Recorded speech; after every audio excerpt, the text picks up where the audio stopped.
여러분 제가 이 갈라디아서 시리즈 하기 전에 구원에 대해서 얘기했죠.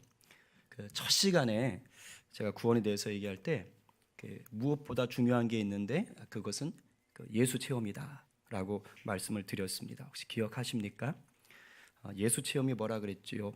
내가 죄인인 것을 깨닫는 거라고 그랬습니다. 그리고 그것을 깨닫고 나면 나 같은 죄인을 예수님이 사랑하셨구나. 그래서 대신 죽어주셨구나. 이게 믿어지는 거예요. 그러니까 수없이 들어왔던 그 지식적인 정보가 나를 위한 거네. 이게 믿어지는 게 예수님을 체험하는 겁니다. 그래서 이게 믿어지고 나면 그럼 그 다음으로 보통 넘어가지요. 이게 믿어진 다음에 오는 마음의 변화는 기쁨입니다.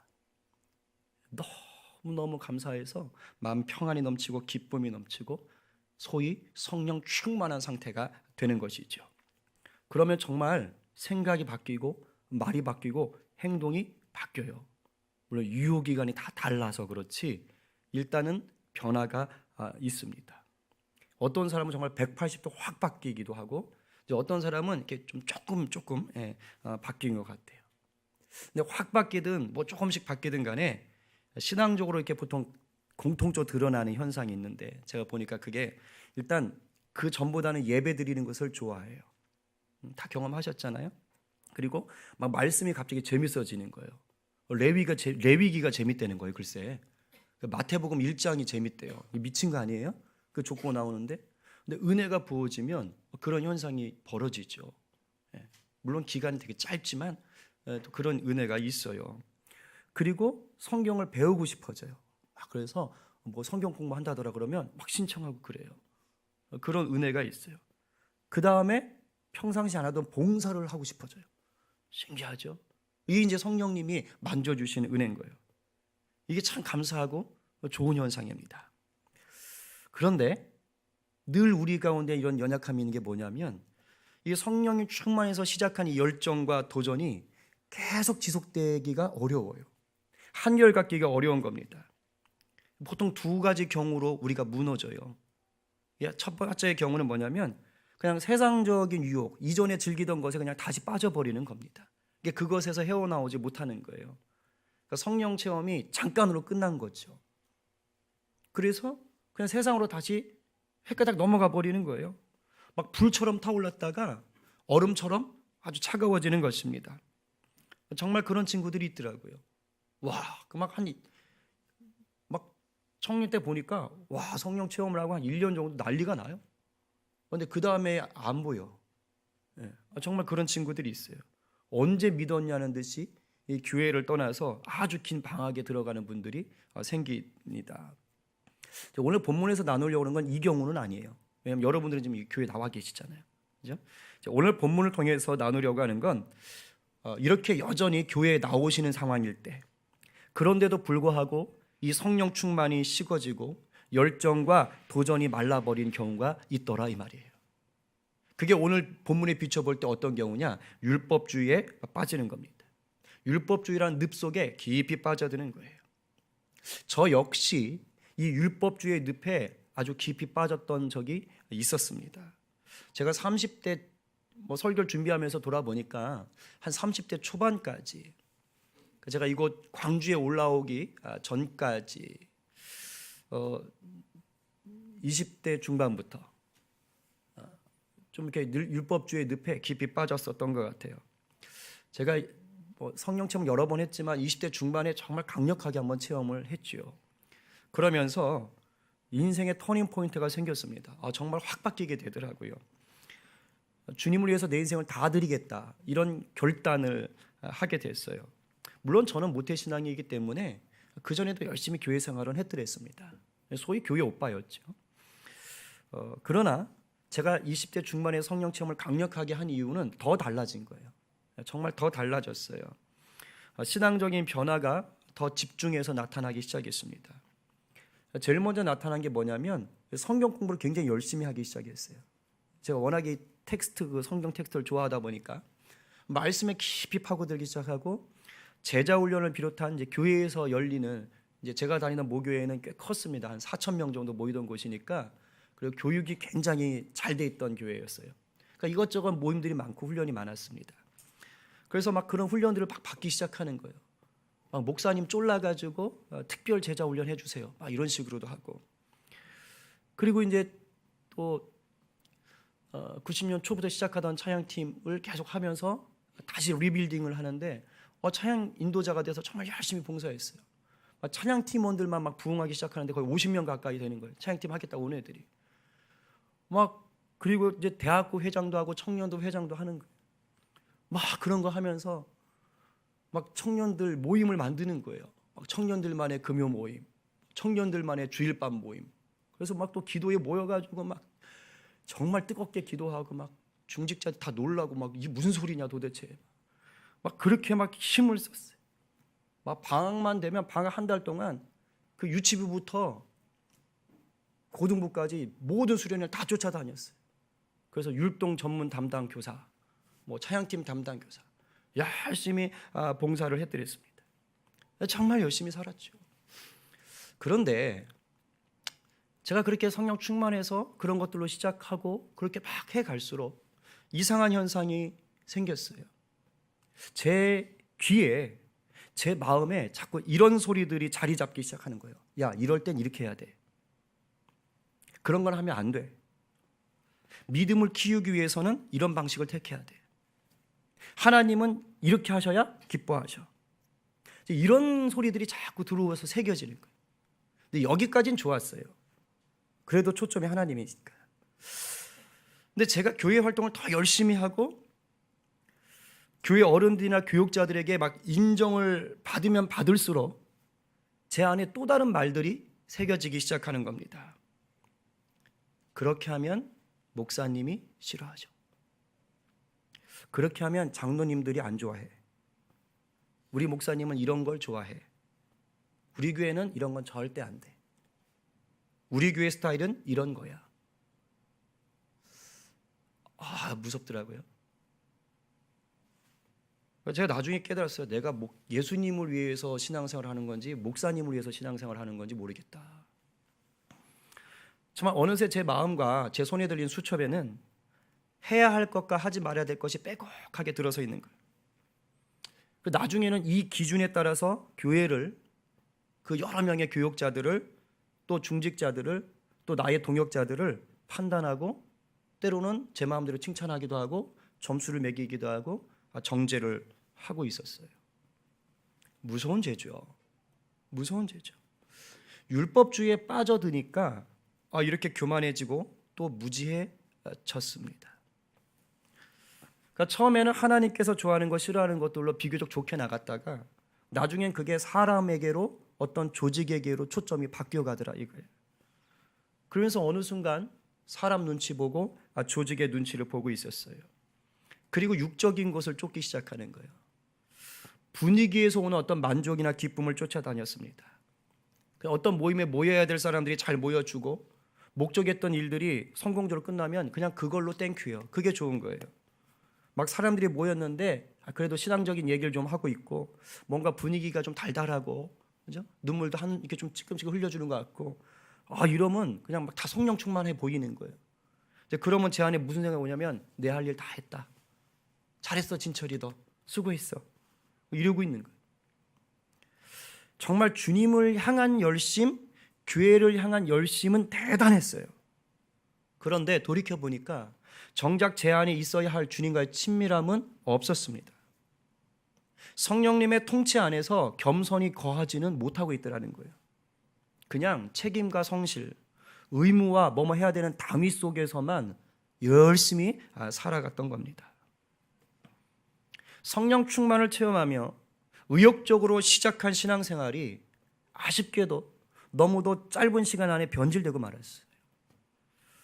그 뒤로는 해야 할 것과 하지 말아야 할 것들에만 묶여서 정말 꽤 긴 시간 동안을 저는 육에 묶인 신앙생활을 해야 했습니다. 주님과 친밀함을 누리며 이 자유의 복음을 만끽하지 못한 채 내 욕심과 사람들의 인정을 채우는 신앙생활을 했더랬습니다. 물론 다행히 하나님이 저를 치셨고 깨닫게 하셨고 그것이 얼마나 교만했던 것인지를 알게 하셨지요. 많이 좋아졌습니다. 그렇다고 율법주의 유혹에서 제가 완전한 거는 아니에요. 단지 이제 그렇게 하면 안 된다라는 것을 좀 더 분간하는 것이죠. 하지만 자리가 자리인지라, 그죠? 담임 목사 자리 아니에요? 쉽게 말하면 지금 제가 이게 걸어온 게요, 선생, 그죠? 뭐 교육자, 담임 목사, 그러니까 교만해질 수밖에 없는 자리입니다. 분위기가 교회에서도 맨날 리더, 쉽지 않은 거예요. 늘 조심하죠. 제가 그렇게 왔어요. 지금은 그래도 조금 낫지만 늘 조심합니다. 여러분, 율법주의는 이 신앙생활을 잘 해보려고 하는 사람들한테요, 아주 은밀하고도 집요하게 찾아오는 함정과 같습니다. 이 늪에 빠지면 경건의 모양은 있어요. 근데 경건의 능력을 잊어버리게 돼요. 잃어버려요. 겉으로는 화려해요. 근데 마치 생명이 없는 조화와 같아집니다. 그런 신앙인이 되는 거예요. 사도 바울이 이걸 너무도 잘 알고 있었던 거예요. 여러분 지금 갈라디아서 계속 보시면 정말 똑같은 얘기만 하고 있는 거예요. 똑같은 얘기만. 요즘 생명의 삶 큐티도 갈라디아서죠. 똑같은 얘기하고 있어요. 똑같은 얘기. 왜? 중요하니까. 갈라디아서 교인들이 이 율법주의자들의 꿰매 빠져가지고 정말 그 복음의 자유에서 멀어지는 게 너무 안타까웠던 겁니다. 여러분, 율법주의는요, 믿음으로 구원받는 것을 방해하는 차원으로 끝나질 않아요. 이 율법주의에 빠지면 믿음으로 구원을 받고 성령을 인격적으로 경험한 신도들조차도, 그런 성도들조차도 메마른 뼈로 만들어버립니다. 아주 무서운 거예요. 그래서 찰스 스윈들 목사님은 그분의 책에 이 찰스 라이리라는 분의 말을 인용해서 율법주의를 이렇게 정의했어요. 율법주의는 스스로 높아질 목적으로 법을 지키는 육신적 태도다. 그러니까 초점이 누구예요? 하나님이 아니고 나입니다. 나예요. 내가 높아지는 거예요. 나를 높이기 위해서 쉽게 말하면 기독교를 이용하는 겁니다. 그게 율법주의예요. 율법 자체가 나쁜 것이 아니라 율법을 이용해 뭔가 내 만족, 내 목적을 이루어가려고 하는 것이 들어가기 시작할 때 그것이 율법주의화 되어버리는 것이죠. 권위 자체가 나쁜 건 아닌데 권위주의가 나쁜 것, 마치 이와 같은 것이죠. 그런데 처음부터 모든 성도가 이렇게 되는 게 아니라는 거예요. 이렇게 되기 위해선 먼저 성령 충만을 경험해야 됩니다. 그러다가 변질되는 거거든요. 처음엔 정말 좋게 시작합니다. 제대로 시작해요. 너무 아름다운 관계 속에서 시작합니다. 갈라디아 교인들도 그랬습니다. 우리 1절 말씀 같이 한번 읽어보겠습니다. 자, 시작. 어리석도다 갈라디아 사람들아, 예수 그리스도께서 십자가에 못 박히신 것이 너희 눈앞에 밝히 보이거늘 누가 너희를 꾀더냐. 누가 너희를 꾀더냐. 어리석도다. 지금 갈라디아 교인들을 향해서요, 바울이 아주 심한 말 하는 거야. 이 바보 멍충이들아, 이 또라이들아, 막 이런 식의 욕을 지금 하고, 욕이라기보다는 아주 그냥, 이게 3절에 한 번 더 나오거든요. 이거 지금 자기가 전도해서 개척한 교인들한테 이 말 하는 거예요. 자기 성도들한테 이 말 하는 거예요. 제가 여러분 앞에서 이런 얘기하면 기분 좋으시겠어요? 지금 그러고 있는 거예요. 생각해 보셨어요? 오죽하면 이런 말을 할까? 왜 이런 말을 할까? 지금 바울은 자기가 개척한 갈라디아 교회 교인들이 미워서 이러는 게 아닙니다. 너무 안타까운 거예요. 정말 가슴이 아픈 겁니다. 아니, 어떻게 시작한 신앙인데, 어떻게 믿은 구원인데 이렇게 쉽게 무너져? 이 마음이 있는 거예요. 이 갈라디아 사람들은요, 예수님을 직접적으로 경험한 사람이 아니에요. 이방인들입니다. 그런데 지금 뭐라고 표현해요? 예수 그리스도께서 십자가에 못 박히신 것이 너희 눈에 밝히 보이거늘. 무슨 말입니까? 그들이 예수님을 영접할 때 그 복음이 생생히 살아있었다는 거예요. 정말 예수 그리스도가 내 눈앞에서 돌아가시는구나, 이걸 경험했다는 겁니다. 그러한 감동 속에서, 감격 속에서 예수님을 구주로 영접하고 구원받은 거예요. 그런데 지금 어떻게 됐다고요? 율법주의자들이 꿰매 빠져가지고 믿음에서 속히 떠나는 자들이 되어버린 겁니다. 여러분 명심하셔야 돼요. 지금이나 그때나 성도들의 신앙생활에는 늘 이렇게 꿰는 존재가 있어요. 우리를 꼬드기는 존재가 있어요. 그게 누구예요? 마귀입니다. 에덴 동산 최초의 이 사람에게부터 마귀는 꼬시는 자였어요. 마귀가 우리 속사람의 약점을 기가 막히게 잘하는 거예요. 아무리 성령 충만해도 약점이 다 있거든요. 그래서 주님이 우리의 약점까지도 다 품어주시고 그 약점까지도 사랑해서 구원하셨는데 불구하고 마귀는 찾아와가지고 그 약점을 끈질게 붙잡고 늘어지는 거예요. 어쭈 이거 봐라. 야 이거 안 돼. 너 이거 안 돼. 이 상태로 안 돼. 막 그렇게 얘기하는 거예요. 그래서 그 약점을 마치 내 노력으로 좀 해결해야 되는 것처럼 만드는 겁니다. 그게 율법주의에 빠지게 하는 겁니다. 야, 이 약점 이거 그 믿음 갖고 되는 거 아니야. 이건 네가 노력해야 돼. 그래서 십자가 체험이 확실한데도 불구하고 오늘날도 마귀가 우리를 살살 긁어가지고 약점을 붙잡고 늘어지기 시작하면 그냥 그 유혹에 넘어가기가 쉬운 거예요. 그렇다면 갈라디아 교인들에게 있었던 약점은 무엇일까요? 갈라디아서 6장 12절에 보면 힌트가 있습니다. 세번역 성경으로 한번 같이 읽어볼까요? 우리 큰 소리로. 자, 시작. 육체의 겉모양을 꾸미기를 좋아하는 사람은 여러분에게 할례를 받으라고 강요합니다. 그것은 그들이 그리스도의 십자가 때문에 받는 박해를 면하고자 하는 것입니다. 네, 율법주의자들이 지금 갈라디아 교인들을 꼬이는데 꿰는데 쉽게 말하면 하나지만 나누면 두 가지예요. 이 두 가지를 가지고 이렇게 꼬시기 시작하는 겁니다. 그게 뭐냐면 육체의 겉모양을 꾸며라. 할례 받으라는 얘기예요. 그리고 믿음으로 인한 박해에서 벗어나야 된다. 이 두 가지를 가지고 꼬시는 겁니다. 이게 지금 갈라디아 교인들에게 너희들이 갖고 있는 약점이야 라고 얘기하는 거예요. 근데 사실은 이게 약점이 아닌 거예요. 오히려 사실은 저 두 가지가 뭐예요? 자랑인 거예요. 복음 안에서 누리는 자유고 자랑인 겁니다. 신앙인의 정체성인 거예요. 근데 그것을 지금 뭐라고 꼬시는 거예요? 이게 너의 약점이야. 이것 때문에 네가 힘든 거야. 이것 때문에 네가 볼품없는 거야. 이런 식으로 나오는 겁니다. 첫 번째가 뭐라고요? 너는 겉으로 내세울 게 없어. 네가 구원받았다고? 네가 하나님과 친하다고? 근데 증명해봐. 뭐가 있어? 보이는 게 없잖아. 그냥 믿기만 하면 돼? 어떻게 알아? 이렇게 지금 따지는 겁니다. 그러면서 할례를 봐봐. 확실하잖아. 눈에 잘 보이잖아.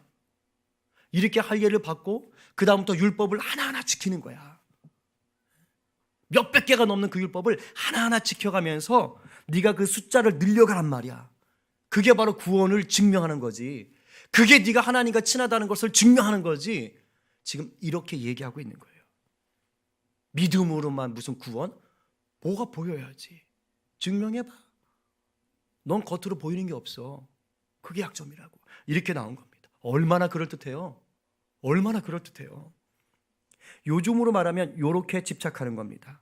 제자 훈련받고 중직자 직분 받고 유명한 선교단체에서 훈련받고 때로는 뭐 1, 2년 정도 해외 선교사로 파송도 갔다 나오고 이러면 그런 사람은 그냥 보지도 않고 신앙 좋은 사람이야.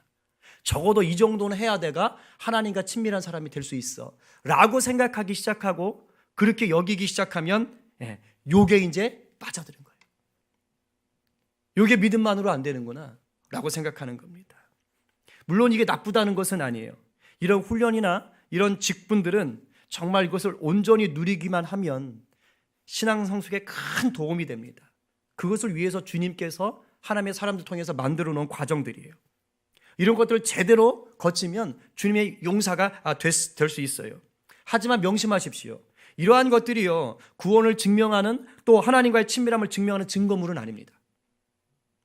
그런데 이런 식으로 지금 마귀는 꿰기 시작하는 거예요. 근데 저 많이 봤어요. 온갖 훈련 다 받고 직분자가 되어서 도리어 그 믿음이 바닥을 치는 분들 여럿 봤습니다. 심지어 제가 신학교 가서도 봤어요. 막 성령 체험하고 하나님이 막 병 낫게 하고 그래서 막 은혜를 막 듬뿍 받아가지고 신학교 오셨는데 거기서 시험 드는 거예요. 그리고 따서 흐지부지하다가 아주 비참한 사람이 되는 분들도 제가 봤습니다. 처음부터 이러진 않았어요. 처음 시작은 너무 좋지요. 동기는 너무 좋지요. 그러나 그 꿰매 빠져서 율법주의로 흘러가는 겁니다. 그래서 변질되는 거예요. 뭔가 그럴듯한 종교적인 행위를 통해서 나를 주장하고 나를 높이려는 마음 가운데 내가 나갔기 때문입니다. 그래서 오늘 사도 바울이 2절과 3절에서 성령의 역사를 통해 받은 이 구원 체험이 믿음으로 받은 거냐 아니면 육체의 행위로 받은 거냐 지금 따져서 묻고 있는 거예요. 3절에서 너희가 성령으로 시작한 것을 육체로 마치겠느냐? 지금 이렇게 물어보는 것은 너희가 믿음으로 받은 그 구원을 할례라는 율법으로 망치려고 하는 거야? 이 얘기하고 있는 겁니다. 어떻게 받은 구원인데 그걸 왜 할례라는 걸로 왜 육의 것으로 끝내려고 그래? 그렇게 하면 안 되는 거잖아. 이 말을 하고 있는 겁니다. 겉모양의 육의 것에 넘어가지 말라는 거예요. 그거 찾기 시작하면 율법주의에 덜컥 빠진다. 갈라디아 교인들에게 있어서 두 번째 약점은 믿음 때문에 당하는 박해였습니다. 물론 이건 자랑이에요. 그러나 그것을 약점이라고 꼬드긴 거예요. 율법주의자들이 야야야 그거 좋은 거 아니야. 왜 그거 힘든 걸 당해? 이걸 피할 수 있는 방법이 있어. 그건 율법을 지키는 거야. 이렇게 유혹하는 것입니다. 실제로 갈라디아 교인들은 심한 박해를 받았습니다. 그래서 4절에서 사도 바울이 얘기를 하고 있어요. 4절 한번 같이 읽어봅니다. 자, 시작. 너희가 이같이 많은 괴로움을 헛되이 받았느냐? 과연 어때냐? 여기서 괴로움이 박혀인 거예요. 너희가 그런 믿음 때문에 받는 그 박해를 헛되이 받은 거니? 헛된 거 아니잖아. 이 얘기를 지금 하고 있는 거예요. 여러분 이때 당시만 해도 예수를 믿기 시작하면 유대교인들에게서나 이방인들에게서 박해를 받을 수밖에 없었습니다. 왜냐? 유대인들은 지금 이 기독교를 하나님을 모독하는 이단으로 취급하고 있어요. 그러니까 그냥 만나기만 하면 으르렁거리고 죽이려고 하는 겁니다. 그러니까 바울 같은 경우는 돌을 맞아가지고 아주 죽기까지 그냥 가지 않습니까? 그리고 다신교를 믿는 이방인들은 여러 신들을 믿거든요. 근데 기독교는 여러 신 믿는 걸 허용합니까? 아니잖아요. 오직 여호와 한 분만을 믿으라고 그러잖아요. 그러니까 안 되는 거예요. 싫은 거예요. 그러니까 또 박해를 가하는 겁니다. 이래저래 예수의 십자가를 나의 십자가로 믿는 기독교인은 결국 뭐 하는 거예요? 자기 십자가를 져야 되는 고생길을 걷게 되는 것입니다.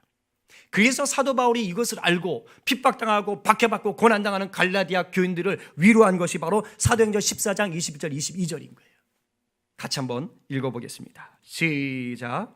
복음을 그 성에서 전하여 많은 사람을 제자로 삼고 루스드라와 이고니온과 안디옥으로 돌아가서 제자들의 마음을 굳게 하여 이 믿음에 머물러 있으라 권하고 또 우리가 하나님의 나라에 들어가려면 많은 환난을 겪어야 할 것이라고 하고 이미 다 얘기한 거예요. 너희가 이렇게 어려움을 당할 거야. 괴로움을 당할 거야. 라고 다 얘기했던 것입니다. 그럼 그동안 갈라디아 교인들이 왜 박해를 당했어요? 그것은요, 이 사람들이 잘못을 했기 때문에 당한 게 아닙니다. 오히려 복음이 주는 자유를 알았기 때문인 거예요. 구원의 진짜 기쁨을 알았던 거예요. 진짜 내가 붙잡아야 될 가치가 무엇인지를 알았던 거예요. 그래서 박해가 와도 달게 받았던 것입니다. 그런데 유대주의자들의 이 교묘한 게임에 넘어가서 이제는 뭐 하는 거예요? 그 박해를 피하려고 하는 것입니다. 웃기지요? 신기하지요? 박해가 닥칠 때는 오히려 그 박해하고 정면으로 부딪혔어요. 근데 지금 달콤한 유혹이 찾아오니까 오히려 박해를 무서워하며 십자가의 길에서 떠나는 자들이 생기는 것입니다. 뭐라고 유혹했을까요? 이런 식으로 유혹하는 거예요. 야, 하나님과 친밀함을 누리면 반드시 복을 받게 되어 있어. 구약 성경 봐봐. 신명기 봐봐. 복과 저주 얘기 나오잖아. 하나님의 율법을 잘 지키면 복을 받을 수밖에 없는 거야. 그런데 너 지금 고난 받잖아. 이건 복 받는 게 아니지. 이건 저주지. 이게 예수를 열심히 믿은 결과니? 이게 예수님을 믿고 구원받은 결과니? 이건 아닌 것 같아. 너 지금 핍박받잖아. 목숨이 위태롭잖아. 너 사회생활도 제대로 못하잖아. 예수 믿는 믿음만으로는 안 돼. 할례를 받고 율법을 지켜. 그러면 네가 지금까지 당한 모든 고난은 물 건너가는 거야. 고생 끝, 행복 시작. 이런 식으로 지금 유혹해 들어오는 것입니다. 실제로 오늘날도 똑같습니다. 박해가 심한 곳은요, 믿음이 오히려 든든히 서가는 경향이 있어요. 대표적인 것이 북한의 지하교회죠. 또는 이슬람 문화권이 있겠죠. 유대 이스라엘도 똑같습니다. 예수를 믿는 자들은요, 이런 곳에서 목숨을 내걸어야 돼요. 그런 박해가 있습니다. 그러니 그들의 믿음은 대단하죠. 복음이 시퍼렇게 날이 설어 있습니다. 하지만 박해가 아니고 유혹이 넘쳐나는 곳은요, 신앙생활에 큰 어려움이 없는 곳은요, 의외로 믿음이 약합니다. 믿음이 흔들리고 복음이 변질되는 경향이 굉장히 많아요. 그런 곳은 예수의 복음이 아니라 저마다 자기가 만들어 놓은 내가 복음이 판을 쳐요. 자기가 기준이 되어서 성경을 자기 입맛에 맞게 해석하고 적용하기 시작합니다. 그래서 자기한테 손해가 될 것 같으면 그런 말씀, 그런 교회 활동 안 합니다. 거부해요. 됐어, 나 이런 교회 안 다녀. 이러고 마는 거예요. 그리고 자기에게 이익이 될 것 같으면 그런 말씀, 그런 교회 활동, 그런 교회 적극적으로 수용하면서 삽니다. 십자가가 없는 이상한 복음을 만들어 버리는 것이죠. 이랬듯 육체의 겉모양 꾸미기와 그로 인한 고난을 피하고 세상의 낙을 즐기게 만드는 것이 바로 뭡니까? 갈라디아 교인들에게 가지고 있는 유혹이라고 꼬드기면서 율법주의자들이 파고든 전략이었어요. 여러분, 마귀는 이런 식으로 성도들을 속입니다. 실제는 복음 안에서 누리는 영광인데 그걸 약점이라고 수치라고 몰아가는 거예요. 내가 예수님의 영광을 위해서, 내가 예수의 사람으로 덕을 나타내기 위해서 술과 담배를 안 할 수 있는 자유가 있는 거잖아요. 그런데 사회는 그걸 보고 어떻게 얘기하는 거예요? 빙딱. 너 사회 부적응자지? 너 그러면 출세 못해.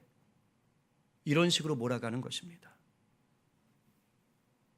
교회 와서 기쁜 마음으로 허드렛 일하고 화장실 청소하고 주차 봉사하고 식당 봉사하고 하는데 어느 날 누가 와서 그러는 거예요. 아니, 당신 사회에서 지위가 지금 어떤 집인데, 당신이 사회에 나가면 월급을 얼마나 받는데, 아니 이따위 하찮은 걸 하고 있어.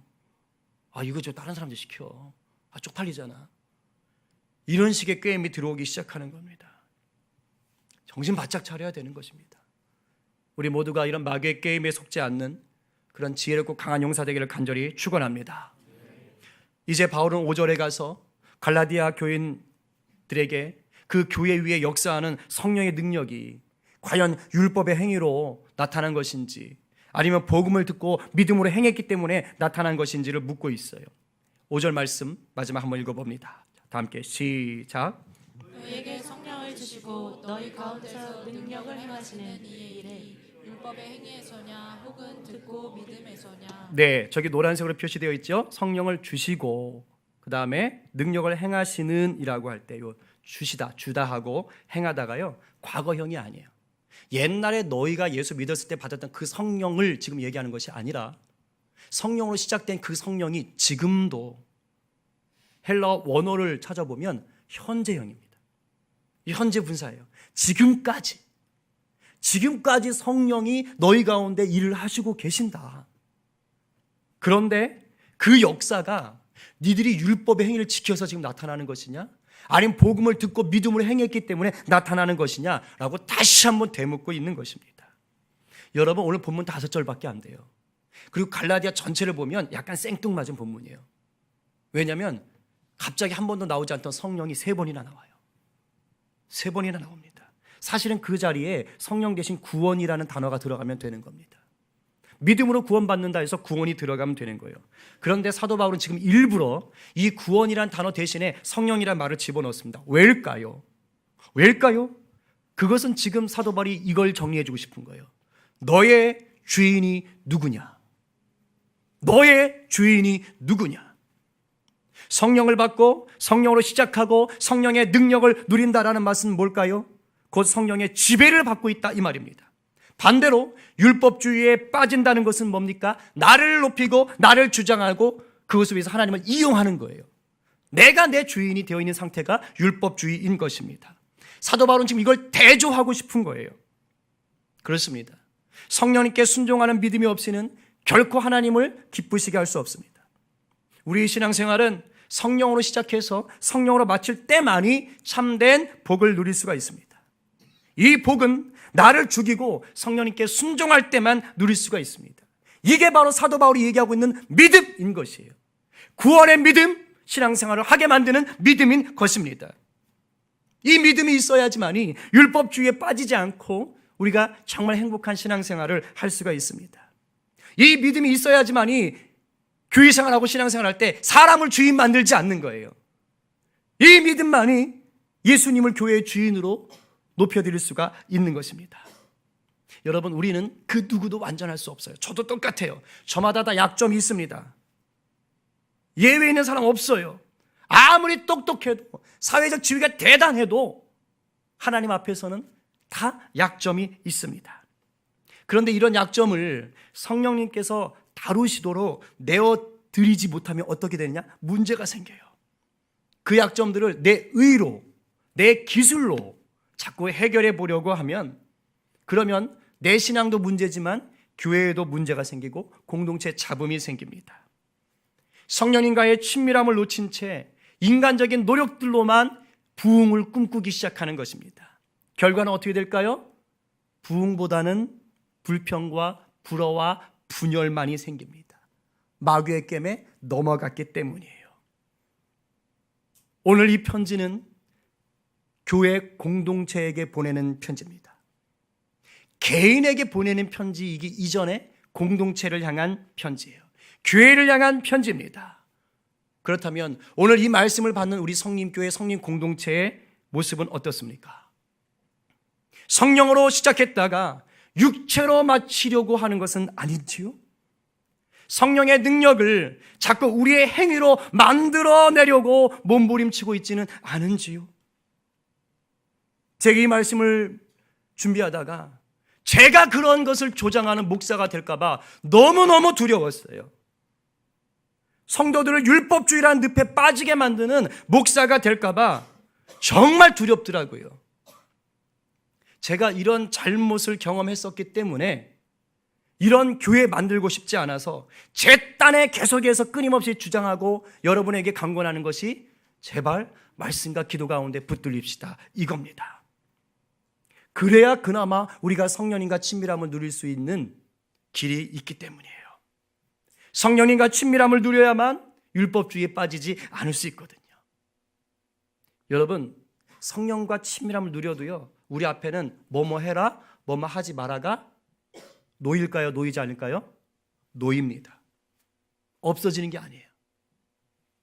이 성경책은 뭐뭐 하라와 뭐뭐 하지 마라가 엄청 많아요. 교회는요, 뭐뭐 하라와 뭐뭐 하지 말라가 엄청 많은 곳입니다. 그런데 율법주의에 빠지면 거기에 묶이는 거예요. 하지만 성령님과의 깊은 친밀함 속에 들어가기 시작하면 이게 문제가 안 돼요. 왜? 당연히 해야 될 것, 당연히 하지 말아야 될 것으로 나에게 와닿는 거예요. 오히려 그런 것들을 붙잡고 하나님 나라를 위한, 그리스도와의 사랑을 세우기 위한 도구로 사용할 수 있기 때문입니다. 이것을 여러분들이 잘 아셔야 돼요. 오늘을 사는 저와 여러분의 신앙을 한번 돌아봅시다. 뭔가 내 신앙에 문제가 있고 위기가 찾아온 것 같다? 그러면 혹시 내가 지금 율법주의의 늪에 빠진 건 아닌지 돌아보십시다.